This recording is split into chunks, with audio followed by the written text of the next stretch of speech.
শ্রীগৃহে বৈষ্ণব সেবা এবং হরিকথা রূপ মহাপ্রসাদ শ্রবণ করার এক সুবর্ণ সুযোগ লাভ করেছি।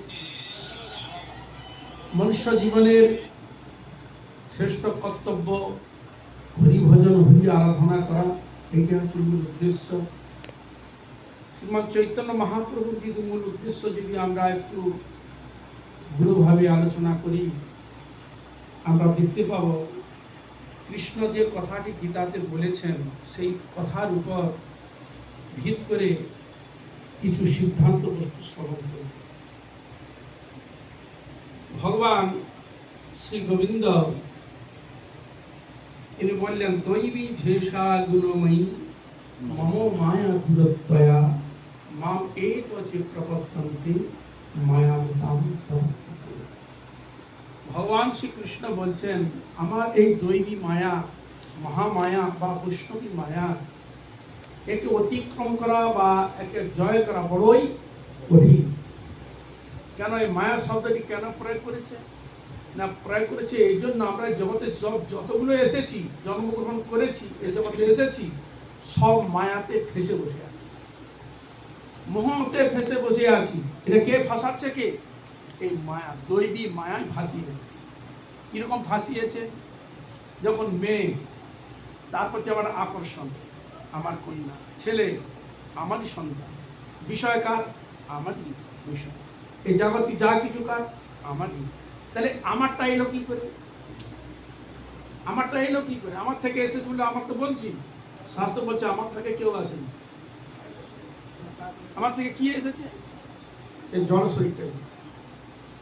জড় থেকে জড় বস্তু হয়েছে, জড় থেকে জড় কেউ ক্ষিতি অপ্তেজ মরুদ্ভ, এটা জড়। তার জড় নয় কোনটা?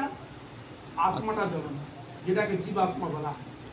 যেটি ভগবান কৃষ্ণ বললেন, মম বংশ জীবলোকে জীবভূত সনাতন সর্বস্ব চাহম হৃদি সঙ্গী বেষ্ট। আমি প্রত্যেকটি জীবের হৃদয়ের মধ্যে আত্মারূপে বসে আছি। সে আত্মাটাকে আমি। তাহলে এটা তো জড় বস্তু না। তার জড় বস্তু কোনটা? এই ক্ষিতি আপ তেজ মরুদ্ভ যা এইগুলো সব হচ্ছে মায়া বস্তু, সব মায়া বস্তু। তাহলে আর আমি বলতে কোনটা? ওই আত্মাটাই আমি, আর সব জড় বস্তুটা আছে এটা আমি নই না। তার কিন্তু আমাত্ম মমত্ব বোধ করে আমরা ফেসে বসে আছি না। তাহলে এই ফেসে যখন বসে আছি, এ থেকে মুক্তি হতে পারছি না। এই আসক্তিটা শাস্ত্রে দেখা যায়, কোনো ব্যক্তি যদি মরে, দেহ রাখে, দেখবেন কারোর প্রতি না কারোর তার আসক্তি ছিল। কারো ছিল স্ত্রীর প্রতি, কারো ছিল বিষয়ের প্রতি। একটা সিদ্ধান্ত আমি দেখাচ্ছি। একজন অত্যন্ত বিষয়ী লোক, সে অর্থ ছাড়া কিছুই জানে না, কিন্তু মৃত্যুর সময় দেখা গেল সে বেটা কি হয়ে জন্মগ্রহণ করেছে? সর্প হয়ে। কি হয়ে জন্মগ্রহণ করেছে? সাপ হয়ে। ছেলেটা ছোট ছিল, আমি যদি মরে যাই অর্থকে কে দেখবে? দেখাবেলা কে হবে? তা ওই আবার জন্মগ্রহণ করে, তখন তো মোহর ছিল, চালার মধ্যে রেখে পুঁতিয়ে রেখে দিত। সেটাকে কে রক্ষা করবে? আমি তো মরে যাচ্ছি, ছেলে ছোট, দেখভাল করা কেউ নেই। তাহলে টাকার প্রতি আসক্তি ছিল, কি হয়ে জন্মগ্রহণ এলো?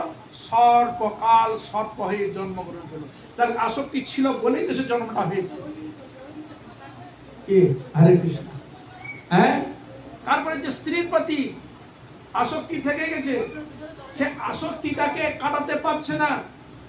মৃত্যুর সময় তার প্রতি আসক্তি থাকার জন্য কি দোষ লাগিয়ে দিয়ে ওই বাড়িতে জন্মগ্রহণ করে। একটা দৃষ্টান্ত দিচ্ছি, এখন প্র্যাকটিক্যাল দৃষ্টান্ত দিচ্ছেন একজন সাধু মা। ভদ্রলোক বিয়ে শাদী করেছিল, সংসার করেছিলেন। সংসার করার পর একটি ছোট সন্তান হয়েছে, স্ত্রী মারা গেছে। তখন সে কি করলো?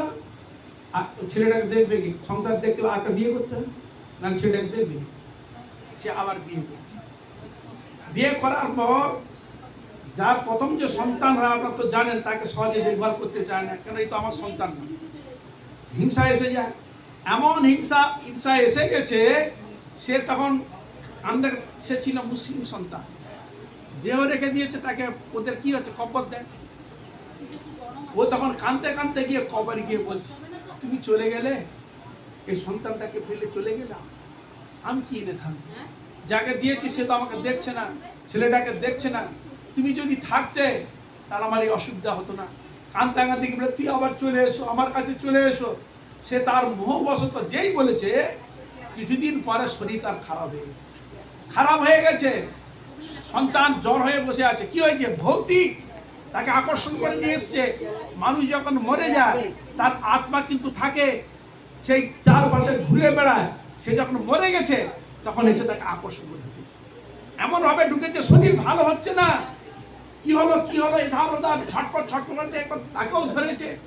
এধার ওধার ডাক্তারের কাছে নিয়ে গেছে। ডাক্তার সে কোনো কিছু দেখতে পাচ্ছে না, ভালো হচ্ছে না। হাসপাতালে ভর্তি করে দিয়েছে, কিছুই হচ্ছে না। একটা ওঝাকে নিয়ে, ওঝা এসে দেখে বলছে, আরে বাবা আপনি কি করেছেন? এ তো ধরে বসে আছে, বলুন তা কি হয়েছিল। তখন তাকে ভালো করে তার মন্ত্র কি করে তাকে সাহায্য করে ভূতটাকে তাড়া করবা। কি হয়েছে বলো তো? তাহলে এই ঘটনা হয়েছিল, আমি ওইখানে গিয়ে যেখানে পুঁতে রেখেছিল, আমি ওখানে গিয়ে বলতে সেদিন থেকে আমার ঘটনা এই ঘটনা হয়েছে। তাহলে এই দেখো তার প্রতি আসক্তি ছিল বলে তো ওই কথাটা সে তাকে বললো। বলুন, একটা মোহ মরে গেলেও তার প্রতি আমার মোহ ছাড়ি না। এই মোহটা অত্যন্ত খারাপ জিনিস, এ থেকে বাঁচা সহজে যায় না। তাহলে আমি বলা উদ্দেশ্য এটা মায়া, এটা একটা মায়া। জানি ছেড়ে চলে গেছে, বুঝলে তাকে পাবো না, তবু তার প্রতি আমার মায়া থাকে। তা এই যে মায়া, তাহলে অর্থের দেওয়া হলো সাপ। আবার কেউ জন্মগ্রহণ করে মৃত্যুর সময় যে জং ভাব স্মরণ ভাব কলিভব, যে যেরকম ভাবে মৃত্যুর সময় চিন্তা করতে করতে মরবে, তাকে সেই ভাব অবলম্বন করতে হবে।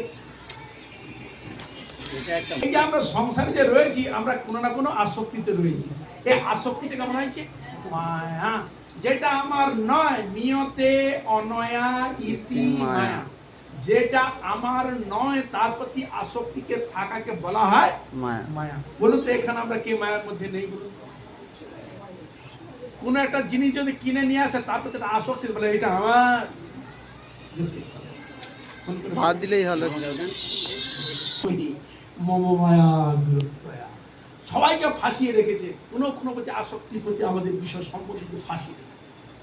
তাই থেকে ফাঁসানো থেকে উদ্ধার কি করে হওয়া যায়? ভগবতী মাম এবং, যে একমাত্র আমার শরণাগত আছে, প্রবর্তন স্বীকার করছে। আমি যা উপদেশ দিয়েছি, সাধুকে যা বলেছি, সাধু উপদেশ বাণী, আমার উপদেশ বাণী, শাস্ত্রীয় উপদেশ বাণী, যারা মেনে নিয়ে হৃদয় ধারণ করে আমার ভজন করবে, আমার আরাধনা করবে, মায়া মেতাম তারান্তিতে, তবে সে মায়া থেকে উদ্ধার হবে।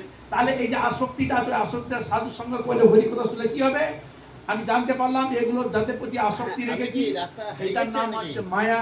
এর প্রতি আসক্তি থাকার জন্য আমরা দুঃখ। তাহলে ওই দিকে আসক্তি না রেখে তার ভগবানের দৃষ্টান্ত কোথায় আসক্তি রাখার কথা বলছেন? গোবিন্দের প্রতি আসক্তি রাখো, ভগবানের নামে আসক্তি রাখো, ভগবানের সেবায় আসক্তি রাখো, ভগবানের স্মরণে আসক্তি রাখো, ভগবানের চিন্তনে আসক্তি রাখো। তাহলে কি হবে? তুমি মায়ার মধ্যে ফাঁসবে না। আরে এই বিষয়ে আমরা আরো জানতে পারি। মহাপ্রভু তিনি হরিনাম এত প্রচার করলেন, আর তো কোনো তো প্রচার করতে পারতেন জ্ঞানের কথা, যোগের কথা, তপস্যার কথা, অন্য কথা তো তিনি প্রচার করতে পারতেন, কিন্তু হরিনামকে তিনি প্রচার করলেন। হরে কৃষ্ণ কৃষ্ণ কৃষ্ণ হরে হরে, হরে রাম রাম রাম হরে হরে। প্রচার কেন করলেন?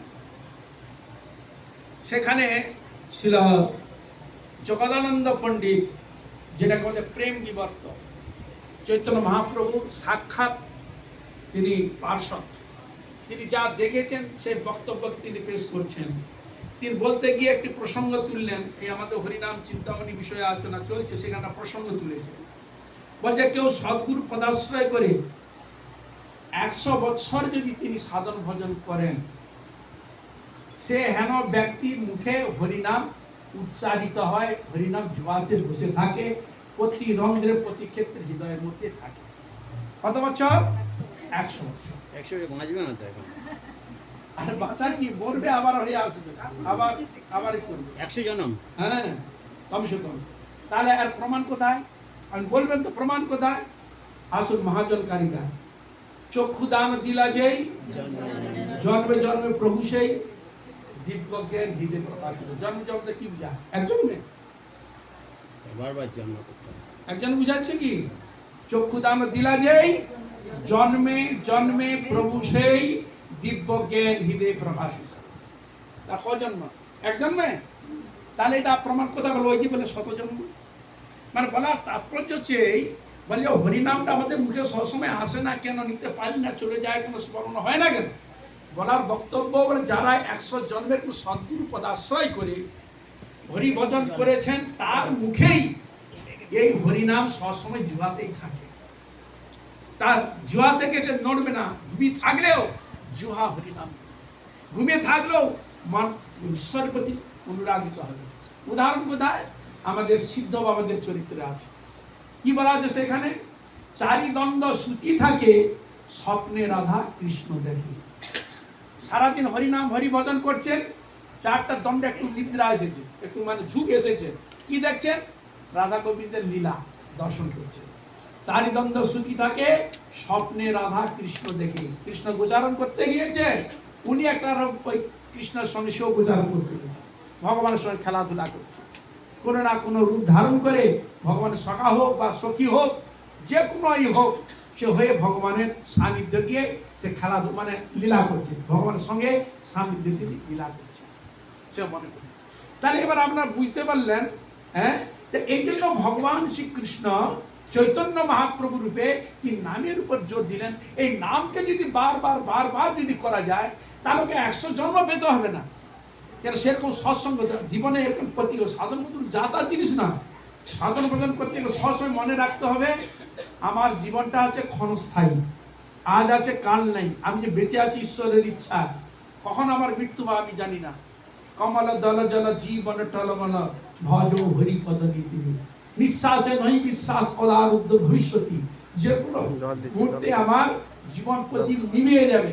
এই জন্য এরকম শরীরের মনের দাম রেখে এটাকে 1 সেকেন্ড 1 সময় হরি ভজন বিনা দিন নাহি যায়, হরি স্মরণ বিনা দিন নাহি যায়।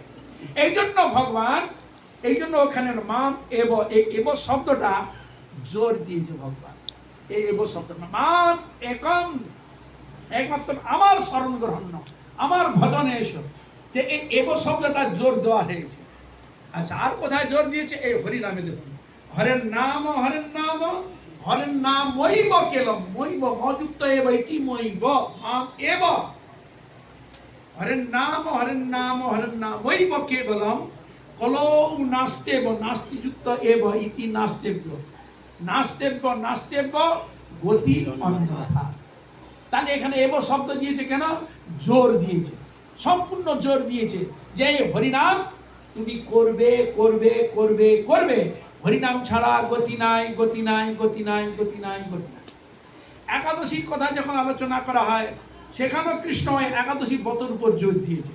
হরের নাম সেখানে বলছেন ভো ভো দৃঢ়াবাণী শ্রুয়েতাম শ্রুয়েতাম জনা ন ভক্তব্যম ন ভক্তব্যম ন ভক্তব্যম হরের দিনে। শ্রুয়েতাম শ্রুয়েতাম, বারবার জোর দিচ্ছে, শ্রুয়েতাম শ্রুয়েতাম ন ভক্তব্যম ন ভক্তব্যম ন ভক্তব্যম হরির দিনে। কবার দিয়েছে? 3 বার জোর দিয়েছে। আর কেন হরিনামে 3 বার জোর দিয়েছে। কেন জোর দিয়েছে? এই সংসারের প্রতি আমাদের আসক্তিটা হওয়াটা স্বাভাবিক, স্বাভাবিক। দেখুন উদাহরণ দিচ্ছি, দেখুন একটা ছোট শিশু, প্রথম অবস্থায় যখন শিশুটা আসে, আপনি কাছে নিতে তাকে চাচ্ছেন, কেন পায়খানা করতে প্রস্রাব করে দিতে, ঘৃণা, ঘৃণাবোধ হয় কিনা বলুন? যখন সেই শিশুটা সে যখন মা হলো বা বাবা হলো, গায়ে যদি প্রস্রাব করে দেয়, তাকে সে কোল থেকে ছুঁড়ে ফেলে দেয়। তার আগে যে সন্তানকে নিতে তার মানে কি হতো? দ্বিধাবোধ হতো, একটা ঘৃণাবোধ হতো। যখন নিজের সন্তান হলো, তার প্রস্রাব পায়খানা করছে, তার ঘৃণা হয়? কেন হয় না? কেন হয় না? আসক্তি, এটা আমারই সন্তান, ওই আসক্তি ছিল। কখন ফেলো? যখন সন্তান ছিল না তখন কিছুই নাই, যেই সন্তান হলো তখন এই সন্তান প্রতি একটা আকর্ষণ এসে গেল। এই আকর্ষণ শুধু কি মানুষের মধ্যে? বলছে না, পশু পক্ষী কীট পতঙ্গ সন্তান হলে তার প্রতি আসক্তিটা হওয়াটাই স্বাভাবিক। তাহলে এইরকম যে আসক্তিটা আমাদের মধ্যে ফেলিয়ে দিয়েছে, তা এই জন্য চৈতন্য মহাপ্রভুর নামের উপর জোর দিলেন যে এই হরিনাম যদি তোমরা আশ্রয় করো, তাহলে এই হরিনাম তোমাকে কৃষ্ণপাদ পদ্ম পৌঁছে দেবে। প্রমাণ দিচ্ছে। কৃষ্ণ মন্ত্র হইতে হবে সংসার মোচন, কৃষ্ণ নাম হইতে পারে শ্রীকৃষ্ণ চরণ। তাহলে কৃষ্ণ মন্ত্র হইতে হবে সংসার মোচন, মুচধাত মঞ্চনে। তাহলে মন কোথায় বাঁধা হয়েছে? কোথায়? আশ্বত্রু বাঁধা কোথায় রয়েছে? এই জড় জগতে মন একদম স্থির হচ্ছে না। এই জন্য মন্ত্র এলো, মননাথ ত্রায়তে ইতি মন্ত্র। আমার গতিবিধি, মনের গতিবিধিকে যিনি ত্রাণ করেন তিনি হচ্ছেন মন্ত্র। তা এই জন্য একে কি বলা হয়? হরে কৃষ্ণ মহামন্ত্র। হরে কৃষ্ণ মহামন্ত্র। এই মন্ত্রকে যদি আপনারা সবসময় যদি জপ করেন, কীর্তন করেন, স্মরণ করেন, চিন্তন করেন, তাহলে এই নামই আপনাকে পুরো মায়া সংসার জাল থেকে আপনাকে তুলে নিয়ে এসে একবার গোবিন্দের কাছে নিয়ে যাওয়ার ক্ষমতা রাখে। এই জন্য মহাপ্রভু অন্য কিছু দেননি, এই হরিনাম তিনি দিয়ে গেছেন। এই বিষয়ে আমরা আরো জানতে পারি যদি রামায়ণ আলোচনা করেন। সেখানে রামচন্দ্র বলছেন, ক্ষুধাতে হোক, তৃষ্ণাতে হোক, প্রপীড়িতে হোক, কেউ যদি আমার নাম গুণগান কীর্তন করে আমি তার প্রতি খুব প্রসন্ন হই। কেন? তার শরীরের প্রতি আহার বিহারকে ত্যাগ করে আমার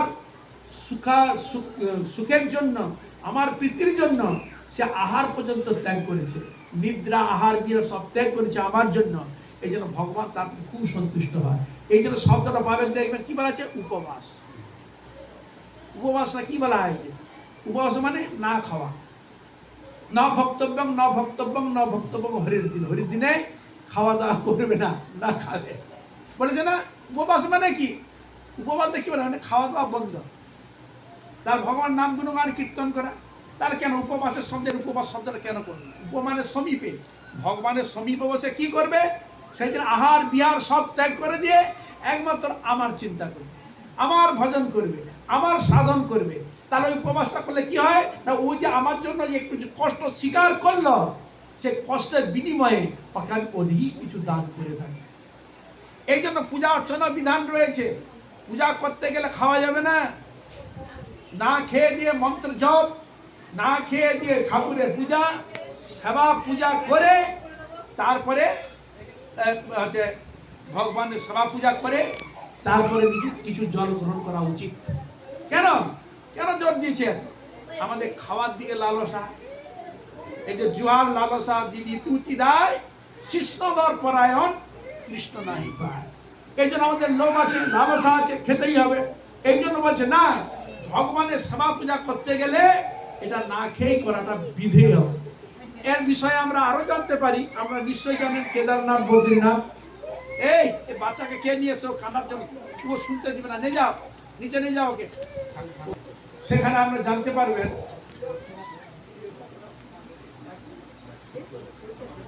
হরে কৃষ্ণ। এই তোমরা কি করছো? তোমরা কেদারনাথ, বদ্রীনাথ আগে একজন পূজারী ছিল। সে পূজারী রোজ দুটো মন্দিরে পূজা করতেন। আগে শিব মন্দিরে কেদারনাথ পূজা করতেন, তোর ওই পাশ থেকে এসে বদ্রীনাথে পূজা করতেন। পাহাড় দিয়ে চলে আসতো, চলে আসতো ছিল। যখন পূজারী খেয়ে দিয়ে যখন অর্চন করতে আরম্ভ করেছে, শিবজি পূজা করে আবার এখানে আসবে, ভগবান বিশাল একটা পাহাড় তৈরি হয়ে গেছে, বিশাল পাহাড়। বেটা তুই ওইখানে থাকে, এখানে আর আসবি না, এখানে আলাদা পূজায় রাখবি আমার জন্য, আর তোকে টপকে এখানে আসতে হবে না। তাহলে ভগবান কি করলো, যে সেবক সে এরকম করতে আরম্ভ করেছে যাতে না হয়, ভগবান বিহার পাহাড় তুলে দিচ্ছে, আর দিয়ে আর আসতে পারবে না। তাহলে আমরা কি প্রমাণ পেলাম? ভগবান তিনি চান না আমার সেবা পূজা যদি করতে হয় একটু ক্লেশ স্বীকার করবে না, একটু তার জন্য একটু তপস্যা স্বীকার করবে না, একটু ভজন করবে না, অনায়াসে পেয়ে যাবে। আচ্ছা আপনারা বলুন তো, যারা এই জগতে পড়াশোনা করেছেন, বিনা পরিশ্রমে পড়াশোনা হয়েছে, রাত্রি জেগে পড়াশোনা করতে হয়েছে, কত দূর যেতে হয়েছে, স্কুল কলেজ যেতে হয়েছে, বলুন।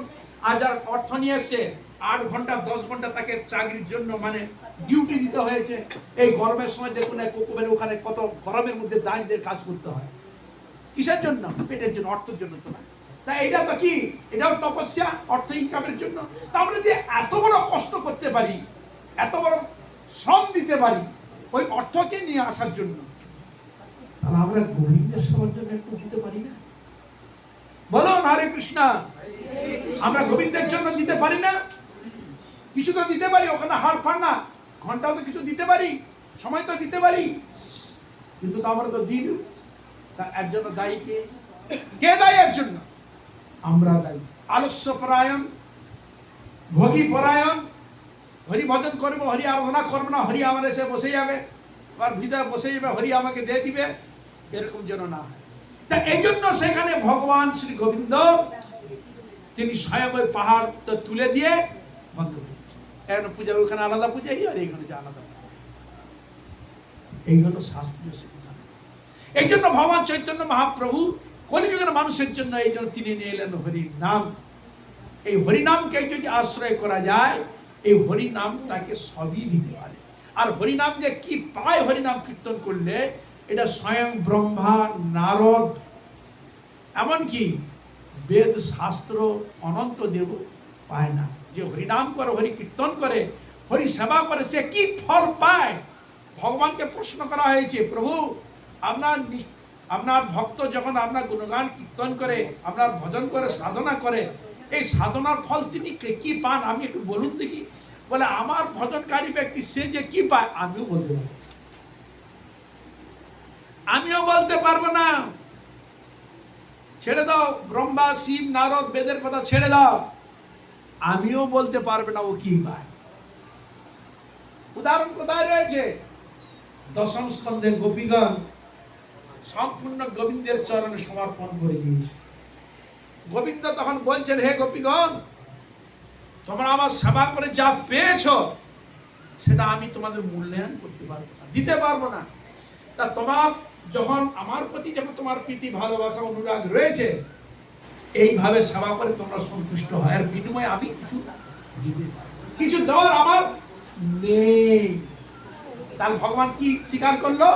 তোমাদের দেওয়ার আমার কিছু নেই। তাহলে আপনারা কি বলবেন? হ্যাঁ, যিনি গোপীগণের কাছে দেউলা হয়ে গেছে, অনন্ত কোটি জীব তার ভজন করছে, সাধন করছে, তার ভগবান তাকে কি দিবে? ভগবান তাকে কি দেবে বলুন?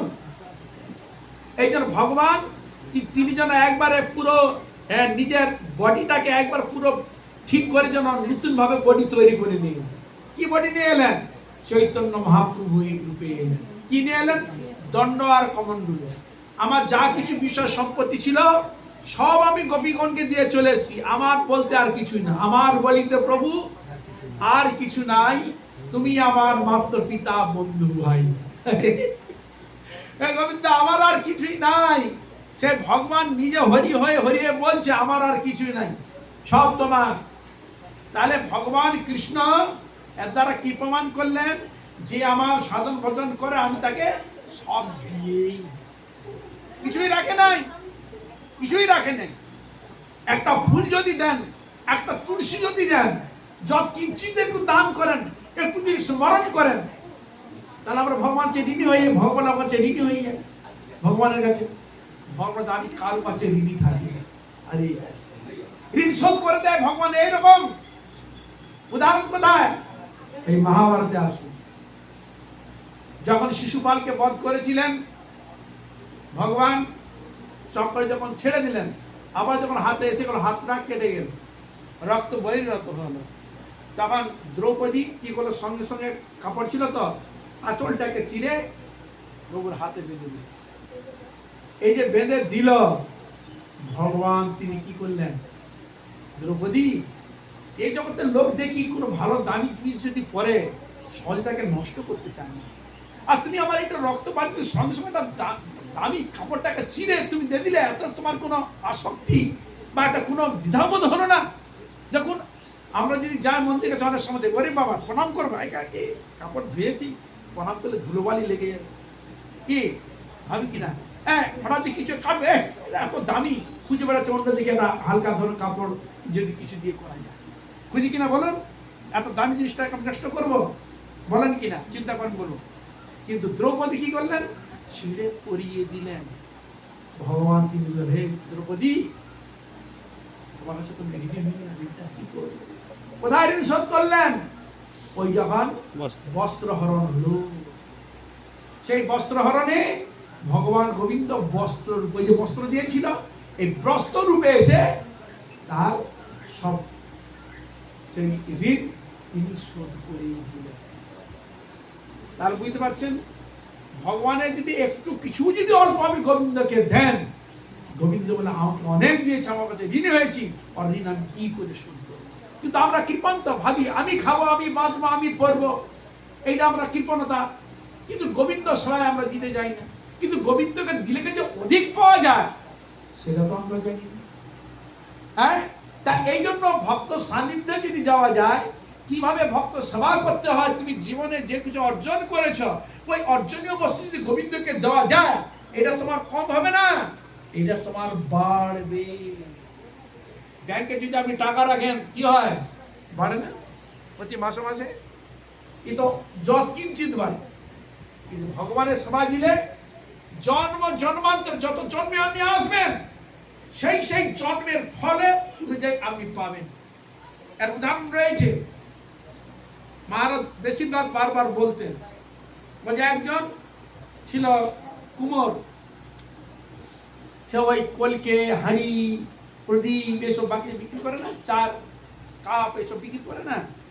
কিন্তু সে খুব কৃপণ ছিল, কোনো অতীত ফকির বা কোনো সাধুগুর বস্তুতে কিছু চাইতো না। ওই একটা করে কলকে দিত, কলকে নেই, হাতে কলকে ধরে, পয়সা এক পাটা পয়সা দিত না, হাতে কলকে ধরে। হ্যাঁ সমস্যা রে ভাই, হাতে কলকে না কি খাবে, গাঁজা খাবে নাকি? এই হাতে কলকে, কেন কলকাটার দাম কম তো, অল্প পয়সা, এইটুকু এইটুকু একটা লোট আঙুলের মতো হাতে ধরে দিত। এরকম যতবার যায় ওই ওই একটা করে কলকে ধরে। এখন কারণবশত স্ত্রীর কাছে ওরা চলে যেত, ওইখানে না গিয়ে দেখি ও স্ত্রীটা নিশ্চয়ই এরকম কৃপণ হবে না, এই জন্য স্ত্রীর কাছে যেত। মা মা কে আছো, কিছু দাও। এই মা এত ভালো, যা কিছু থাকতো যে কোনো জিনিস তার হাতে খাবার দিয়ে আসতো। সাধু বৈষ্ণব হোক বা কেউ এলে দিত, খেত, আর খুব প্রীত হতো। কারণবশত এখন বুড়ি আগে দিয়ে তারপরে বুড়োদের ছাড়ছে। এখন যখন জমের দুয়ারে সেখানে কি যেন উপস্থিত হয়েছে, তখন ও তখন চিল্লাচ্ছে, আমার ক্ষুধা পেয়ে গেছে, আমার ক্ষুধা, খেতে দাও, খেতে দাও, খেতে দাও, খেতে দাও। তখন ওই কলকে হাতে ধরে দিচ্ছে। জম তখন বলছে জমদূতকে, ও হাতে কলকে দাও, কি দিয়েছে দেখো, চিত্রগুপ্ত খুলে দেখে দাও। বলো বেটা, ওই দোকান ছিল কুমারের দোকান, ওই যে যেত চাইতে একটা করে কলকে দিত। তাহলে একে যখন ক্ষুধা পেয়েছে ও কলকে দিয়েছে, তাহলে প্রাপ করছে কলকে, দাও কলকে দাও, এক ঝুড়ি দাও, বসে দিয়েছে। মানে যত দিতে দিতে মানে জীবনে যতগুলো কলকে দিয়েছে তার সব হিসাব ওখানে রয়েছে। তাহলে এক ঝুড়ি দু ঝুড়ি হয়েছে, দাও। বলে কলকে খায় নাকি? তা তুমি তো দিয়েছো কলকে, তা কলকে পাবে না কিভাবে? তুমি কিভাবে দিয়েছো তো কলকে? হ্যাঁ, তখন আরেকটু ওকে ভিতরে নিয়ে গেল, নিয়ে দেখলো কি ওই স্ত্রী সুন্দর বসন করে সোনার থালার মধ্যে চোখ বচ্চস্ব লজ্জপ্রিয় খাচ্ছে। ও তখন বলছে, হ্যাঁ ওকে এরকম ভালো মন্দ খেতে দিচ্ছে, ও খাচ্ছে, আর আমাকে বলা যে কলকে। তখন ও কে জানো? আমি চিনতে পারছেন কে, বলো দেখি জানো? ও তোমার স্ত্রী। ও তোমার স্ত্রী, তুমি যে যেতে কলকে খাওয়াতে, আর ওরা তখন গিয়ে তোমার স্ত্রীর কাছে যেত, ও স্ত্রী যা পেত ওকে দিত। তাহলে যিনি দিয়েছে সে পাবে না, আর যে দিবে না সে পাবে কি করে? তা তুমি কলকে দিচ্ছে, কলকে পাচ্ছ, আর ও তো কলকে দেয়নি, দিয়েছে আর বিহারের জিনিস, তাই সে জিনিস পেয়েছে। চিন্তা করো, এসব উদাহরণ দেওয়ার কারণটা কি? না আমাদের মধ্যে একটু কৃপণতা আছে, আমরা নিজে খাবো ভাত করছি, কাউকে কিছু দিতে চাই না, দিতে চাই না, এতে আমাদের ক্ষতি হয় বিরাট। এইগুলো শাস্ত্র বলছে, তুমি তোমার নিজের জীবনটাকে যদি তৈরি করতে চাও, যথার্থ যদি তুমি কিছু নিতে চাও, এই থেকে তুমি সতর্ক থাকো।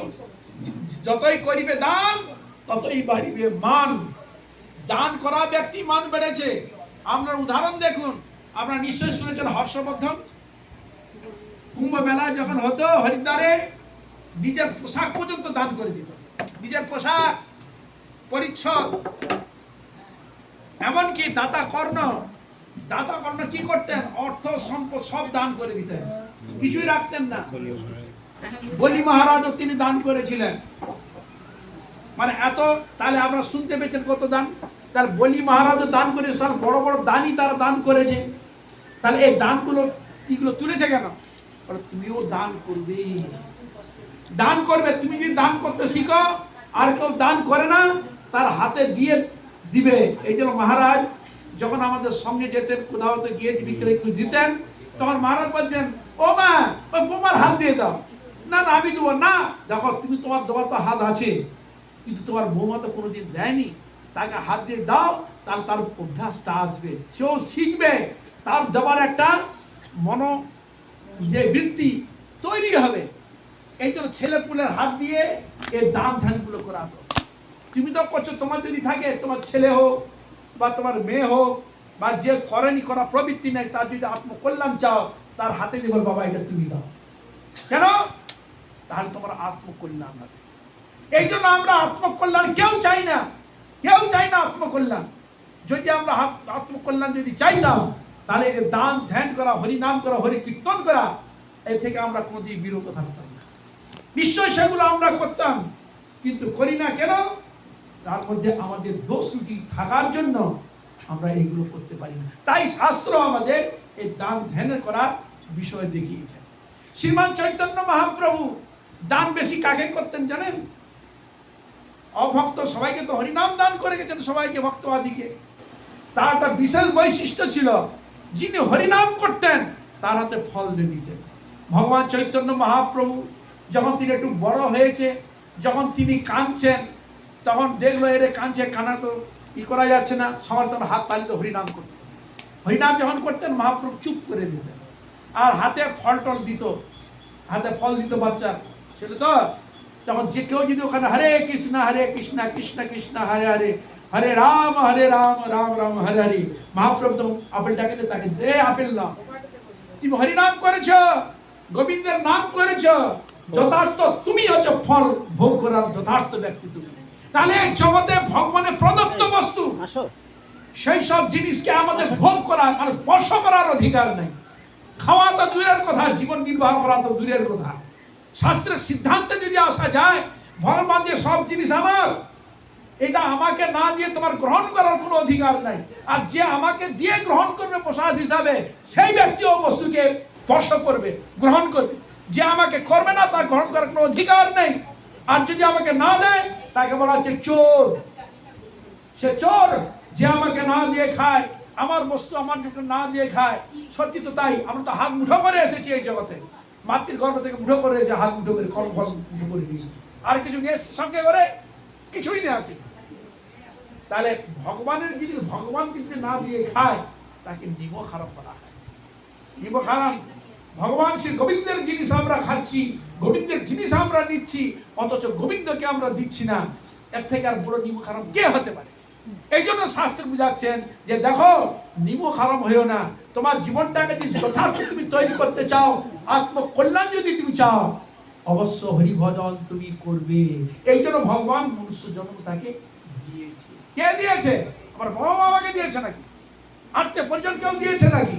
কে দিয়েছে? আমার পূর্ব জন্মের ভোগের ফলের এই মনুষ্য জন্ম দিয়েছে ভগবান গোবিন্দ। গোবিন্দ যদি না দিতেন, তাহলে কৃষ্ণ অষ্টশতনামে কেন লেখা থাকতো? কৃষ্ণ ভজি বারতরে সংসারে আইনু, মিছে মায়া বদ্ধ হয়ে বৃক্ষ সম হইনু, ফল রূপে পুত্র কন্যা ডাং ভাঙি পড়ে, কাল রূপে সংসারেতে পক্ষী বাসা করে। এই শব্দগুলো কেন সংযোজন করতেন বলুন? তার কিসের জন্য এসছি? হরি ভজন করার জন্য মনুষ্য জন্ম, সংসার প্রতিপালন করার জন্য নয়। এসেছি যেহেতু সংসার, এটা তো করতেই হবে। এইটা হচ্ছে গৌণ, হরিভজন হরি আরাধনা, এইটা হচ্ছে মুখ্য। এই জন্য শ্রীমৎ চৈতন্য মহাপ্রভু ফিলোসফি দর্শন হচ্ছে এই, তোমরা জগতে থাকো, ক্ষতি নাই, সদ্গুরু পদাশ্রয় করে ভগবানের সাধন ভজন করো, ভগবানের আরাধনা করো, ভগবানের গুণগান কীর্তন করো, তাহলে তোমাদের জীবন সার্থক হবে হবে হবে হবে, কোনো সন্দেহ নাই। সেবা করবে কি হিসাবে, কি ধরনের, কি ভাবনা নিয়ে সেবা করবে? সব সময় সেবা করবে ভগবান শ্রী গোবিন্দের পিতার্থে, আমার পিতার্থে নয়, আর অন্য কোনো ব্যক্তির পিতার্থে নয়। কার পিতার্থে? ভগবানের পিতার্থে। এই জন্য চৈতন্য মহাপ্রভু বললেন, জীবে সম্মান দিবে জানি কৃষ্ণ অধিষ্ঠান। কেন তাকে সম্মান দিবে না? কৃষ্ণই তিনি আত্মরূপে রয়েছে, অধিষ্ঠান করছে। এই জন্য তিনি তাকে সেইভাবে দান করবে। যখন তাকে দান করবে, কি ভাবনা থাকবে? না, আমি দান করলে ভগবান পিতার্থে আমি দান করছি। এই জন্য হরিনাম কীর্তন যদি করেন, যে হরিনাম কীর্তন করছে কার উদ্দেশ্যে? কার পিতার্থে? কার জন্য হরিনাম করছেন আপনি? নিজের সুখের জন্য, অন্য কারো সুখের জন্য, পিতার জন্য না। কার জন্য? ভগবানের পিতার্থে। নাম যজ্ঞ মহাযজ্ঞ কলি কলমশ নাশনম, শ্রীকৃষ্ণ চৈতন্য পিতার্থে নাম যৌগ সমাপনম। এই যে নাম করলাম, হরি কীর্তন করলাম, এটা ভগবানের পিতার্থে আমি সমর্পণ করলাম, ভগবানের উদ্দেশ্যে আমি এগুলো করলাম। তাহলে আপনারা বুঝতে পেরেছেন? তা যা কিছু আমরা করছি সব ভগবানের পিতার্থে, নিজের জন্য কোনোদিন করবে না, নিজের ভাবনার জন্য করবে না। যা কিছু করবেন গোবিন্দের পিতার্থে। এটা যদি গরিবকে যদি তুমি দান করো, দান করলে গোবিন্দ খুশি হবে। সাধুগুরু বৈষ্ণবকে দিলে ভগবানের খুশি হবে, ভগবান প্রীতি লাভ হবে। তাহলে এই জগতের সাধন ভোজন তাকেই বলা হয়েছে যথার্থ, যে নিঃস্বার্থ ভাবে, নিজের কোনো স্বার্থ নাই, ভগবানের পিতার্থে তিনি হচ্ছেন যথার্থ সেবা। আর যে নিজের জন্য করবে তাকে স্বার্থপর বলা হয়েছে। তিনি ভক্ত নন, তিনি অভক্ত। ভক্ত তিনি যিনি নিঃস্বার্থভাবে ভগবানের সেবা করেন, তিনি হলেন ভক্ত। তার উদাহরণ কে? ব্রজের গোপীগণ। পায়ে যে একটা আলতা পরত, ভগবানকে খুশির জন্য। আলতা পড়লে গোবিন্দ সন্তুষ্ট। পায়ে নুপুর পরত কেন? ভগবান খুশি হন। গলা তিনি অন্যান্য জিনিস হারাতে কেন পরতেন? ভগবান খুশি হন। তাহলে তাদের একটা অঙ্গকে সাজগুজ করবে, পরিষ্কৃত করবে, সুন্দর সাজবে, কার জন্য? ভগবানের পিতার্থে। আর আমরা সাজি কার জন্য? লোককে দেখানো। দেখবে আমার এত আছে, আমার এত স্টাজ আছে, আমার এত অর্থ আছে, সম্পদ আছে, বহু কিছু জিনিস বললাম, দেখালাম লোককে। এ কাকে দেখার জন্য? লোককে দেখাবার জন্য। আর ওনারা পড়তেন গোবিন্দকে খুশি করার জন্য। তাই এই জন্য আমাদের এই জড়জগতে এই থিওরিগুলো থেকে গেছে। এই থিওরি থেকে মগজ থেকে যতক্ষণ না আমরা বের না করছি, ততক্ষণ পর্যন্ত ভগবানের সাধন ভোজন করার দুর্বৃত্তি হৃদয়ে জানবে না। এই জিনিসটাকে সবসময় মাথায় রাখতে, মটকাকে ঢুকিয়ে রাখতে সবসময়, প্রতি মুহূর্তে, প্রতি ক্ষেত্রে আমি ভগবানের, আর কারণ নয়। আমরা অভিজ্ঞ করে আছে, আমি পুত্রের মুখ তুমুক সব বলছে না, কেউ কারণ নয়। একমাত্র আমি ভগবানেরই, ভগবান আমার, তুমি তো আমার, আমি তো তোমার, কি কাজ অপর ধনী। হে ভগবান, তুমি তো আমার আর আমি তোমার। এই ভাবনা থাকবে, তাহলে গোবিন্দের সেবা করা প্রবৃত্তি জাগবে। যখন ভাববে গোবিন্দ আমার নয়, তখন গোবিন্দকে ছুঁড়ে ফেলে দিয়ে এই জড় জগৎ বস্তুকে তখন আমরা আঁকড়ে ধরবো। যার যথার্থ গোবিন্দকে আঁকড়ে ধরেছে, তার জড় বস্তুকে আঁকড়ে ধরে নাই। আর যারা জড় বস্তুকে আঁকড়ে ধরেছে, জানবে গোবিন্দকে আঁকড়ে ধরে নাই, ওই জন্য তার ধরেছে। এই জন্য শাস্ত্রে এটা সবসময় জেনে রাখুন, মানে খাওয়া দাওয়া বেঁচে থাকার জন্য এই জগতে আসা নয়, ঘর বাড়ি ব্যাংক ব্যালেন্স করার জন্য এখানে আসা নয়, মান পূজা প্রতিষ্ঠাকে লাভ করার জন্য এখানে আসা নয়, একমাত্র হরি ভজন করার জন্য এখানে আসা। সেই হরি ভজন যদি করতে চাও, যদি আরাধনা যদি করতে চাও, যথার্থ যদি নিজের আত্মকল্যাণ যদি চাও, আবার যদি তুমি ভালো সেরকম জীবনযাপন করতে চাও, তাহলে গোবিন্দই তোমাকে সব ব্যবস্থা করে দিবে। আর গোবিন্দকে বাদ দিয়ে বলে আমি আমার নিজের ব্যবস্থা করে নেব, এটা সম্পূর্ণ ভুল। এই জন্য বলা হয় যে মারে হরি রাখে কি, রাখে হরি মারে কি। ভগবান যদি রাখেন, আর বাবার সাধ্য নাই তাকে মারা। আর ভগবান যদি বলে তো আমি রাখবো না, আর বাবার ক্ষমতা নেই তাকে রাখা। তার উদাহরণ কোথায়? ওই সপ্তস্কন্ধে প্রহ্লাদ চরিত্র। তার বাবা তাকে মারার জন্য কি না করেছে, কি না করেছে বলুন? পাষাণ বেঁধে জলে ফেলিয়েছে, পাহাড় থেকে ফেলিয়েছে, বিষধর সর্পের মধ্যে প্রবেশ করিয়েছে, পাগলা হাতির পায়ের মধ্যে ফেলিয়েছে, অগ্নি প্রজ্বালিত করার মধ্যে ফেলিয়েছে। দেখুন, তার কিছু করতে পারেনি। কেন? ভগবান তার সহায় ছিল। কিন্তু আবার আপনি দেখুন, অতি দর্প হত লঙ্কা। দেখুন, হনুমান গেল, পুরো একবার পুরো জ্বালি দিয়ে চলে গেল। হ্যাঁ, লঙ্কাকে একবার দাহন করে দিয়ে চলে গেল, জ্বালি দিয়ে চলে গেল। কেন? ওখানে ভগবান তার সহায় নেই, হরে কৃষ্ণ, ওই জন্য জ্বালিয়েছে। আর এখানে ভগবানের তার সহায়। এই জন্য সব সময় মনে রাখবেন, ভগবান যদি আমার সহায় থাকে, তার সব আমার সহায়। এখানে বলছেন, তিনি যদি আমার প্রতি প্রসন্ন হন, শত্রু হয়ে যাবে মিত্র। ভগবান যদি সহায় থাকে, আর ভগবান যদি আমার সহায় না থাকে, মিত্র হয়ে যাবে তোমার শত্রু। এই জন্য সবসময় মনে রাখবেন, ভগবান যদি কৃপা করেন, সকলই সব জিনিস তোমার আছে। আর ভগবানকে যদি তুমি না ধরো, তাহলে তোমার কিছুই নেই, থেকেও তোমার কিছু নেই। জানবে, লোক বল, অর্থ বল, সম্পদ বল, ও কিছু এখানে থাকবে না। সব মুহূর্তের মধ্যে ভূস্বাদ হয়ে চলে যাবে, রক্ষণ করতে তুমি পারবে না। তা একমাত্র গোবিন্দের যদি তুমি সহারা নিয়ে ভজন করো তাহলে অবশ্যই মঙ্গল। পৃথিবীতে এমন কোন ব্যক্তি দেখান, মনীষীকে এমন দেখান যার ভগবানের শরণাগত হন নাই, গীতা ভাগবতের শরণাগত হন নাই, বিনা ধর্ম ছাড়া রয়েছে, বলতে পারবেন? প্রত্যেকের একটা ব্যক্তি স্ব জন্ম অনুযায়ী, কর্ম অনুযায়ী কোনো না কোনো কিছু করে থাকে, কিন্তু করার মধ্যে তো একটা ব্যাপার থাকে, সেটি হচ্ছে কায় মন বাক্যে নিঃস্বার্থ রূপে ভগবানের যদি সেবা করা যায় অবশ্য ভগবান আমাদের মঙ্গল করবে। এই বিষয়ে কোনো সন্দেহ নাই। এ হলো চৈতন্য মহাপ্রভুর ফিলোসফি, যে আপনারা সকালে হরিনাম করুন, ভগবানের প্রতি ভক্তি শ্রদ্ধা রেখে সৎগুরু পদাশ্রয় করে যদি ভগবানের আরাধনা করেন, ভগবান যদি আরাধনা করেন, নিশ্চয়ই ভগবান আমাদের নিশ্চয়ই কৃপা করবে, ভগবান নিশ্চয়ই তার চরণে রাখবে, এ বিষয়ে কোনো সন্দেহ নেই। তাই চৈতন্য মহাপ্রভু নিজে আচরণ করে নিজে শিক্ষা দিচ্ছেন, নিজে আচরণ করছেন, নিজে হরিনাম করছেন, নিজে সব কিছু করছেন, জগৎকে শিক্ষা দিচ্ছেন। এই পথকে অনুসরণ করে যদি আমরা চলি তাহলে অবশ্য আমাদের আত্মকল্যাণ হবে, এ বিষয়ে কোনো সন্দেহ নেই।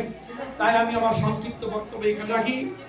পূজবার সিংহীর চরণে সকল বৈষ্ণবী মায়েদের এবং বাচ্চা সকলের চরণে পুরো পুরো দণ্ডবত প্রণাম করত আমি আমার সংক্ষেপ বক্তব্য সমাপ্ত করলাম।